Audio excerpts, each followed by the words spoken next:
The NEX dual display is nothing short of original, yet still surprisingly easy to understand on a conceptual level. In more ways than one, it is the sum of Vivo's pre-existing efforts in coining a fresh new and more functional mobile design. One that clearly stems from the desire to maximize screen real estate and solve the selfie camera and sensor issue in a more elegant, notch-free manner. The original Nexus and Nex A were after the same thing with the periscope camera module. This time around, the proposed solution is a bit more different and ambitious, utilizing an impressive, second 5.49-inch, Super AMOLED panel. Still, the goalposts are in their familiar place. Unique and surprising, yet clearly building on a foundation and not created in isolation, the new NEX dual display also embraces Vivo's under-display fingerprint reader tech and associated space savings. Better still, it is a latest generation sensor, the same one found on the OnePlus 6T. One actually reliable and quick enough to be usable in real life, making it a marked improvement over the original NEX handset. As far as accessories go, Vivo has included a pair of decent-feeling and nice-looking earbuds. These do have an inline microphone, so technically it's a nice hands-free unit.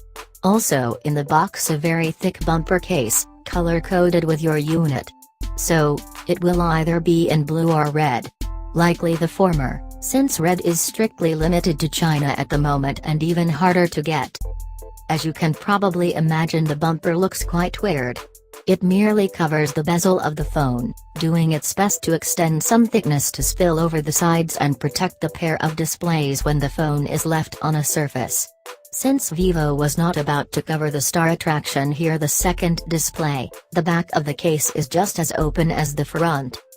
On the front, the design team clearly only had one goal: extend the display as far as possible and slim the bezels down aggressively.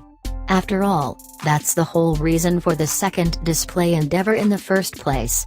And to Vivo's credit, the end result is remarkably close to that proverbial all-display look. That being said, we've seen side bezels thinner than the ones on the NEX dual display. The same goes for the top and bottom chins.